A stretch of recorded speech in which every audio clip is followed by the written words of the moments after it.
Hi hello welcome to Harsha Madhu vlogs. ಇದು ಸಂಕ್ರಾಂತಿ ದಿನ vlog. And ನನಗೆ ಸ್ವಲ್ಪ ಹುಷಾರಿಲ್ಲ, ವಾಯ್ಸ್ ಚೇಂಜ್ ಆಗಿದೆ. ಸೊ ಪ್ಲೀಸ್ ಸ್ವಲ್ಪ ಅಡ್ಜಸ್ಟ್ ಮಾಡ್ಕೊಳ್ಳಿ ಅಂತ ಹೇಳ್ತಾ ನಾವು ದೇವಸ್ಥಾನಕ್ಕೆ ಹೋಗಿದ್ವಿ.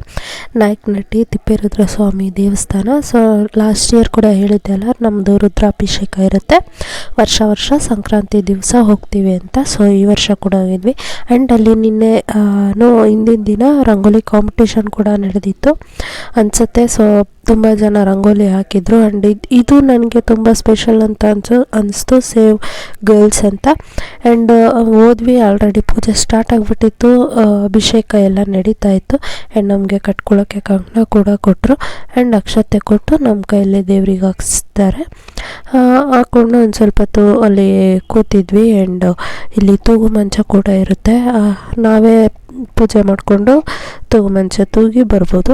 ಆ್ಯಂಡ್ ನಾವು ಎಷ್ಟು ಕೂತ್ಕೊಂಡಾಗ ಚಿಂಟು ಎಷ್ಟು ತರಲೆ ಮಾಡ್ತಾಯಿದ್ದ ಅಂದರೆ ನೋಡಿ ಹೆಂಗೆ ತರಲೆ ಮಾಡ್ತಾಯಿದ್ದಾನೆ, ನನ್ನ ಇಯರಿಂಗ್ಸ್ ಇಟ್ಕೊಂಡು ತರಲೆ ಮಾಡ್ತಾಯಿದ್ದಾನೆ.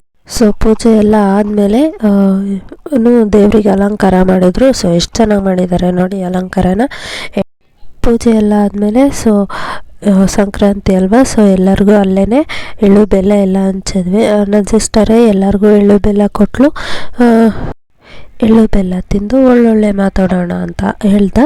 ನೆಕ್ಸ್ಟ್ ಅಲ್ಲಿಂದ ಇನ್ನೊಂದು ದೇವಸ್ಥಾನ ಇದೆ. ಸೊ ಇದು ಮೂರ್ತಿ ಪೂಜೆ ದೇವಸ್ಥಾನ. ಆದರೆ ಇನ್ನೊಂದು ದೇವಸ್ಥಾನ ಗದ್ಗೆ, ಅಂದರೆ ಅಲ್ಲಿ ಸಮಾಧಿ ಆಗಿರೋದು ತಿಪ್ಪೇರುದ್ರ ಸ್ವಾಮಿ. ಸೊ ಅಲ್ಲಿ ಒಂದ್ಸರಿ ಹೋಗಿ ಪೂಜೆ ಮಾಡಿಕೊಂಡು ಅದಾದಮೇಲೆ ಅಲ್ಲೇ ದೇವಸ್ಥಾನದಲ್ಲೇ ಪ್ರಸಾದ ಕೂಡ ಇತ್ತು, ಪಾಯಸ, ಪಲ್ಯ, ಅನ್ನ, ಸಾಂಬಾರು. ಅದನ್ನು ಊಟ ಮಾಡ್ಕೊಂಡು ಮನೆಗೆ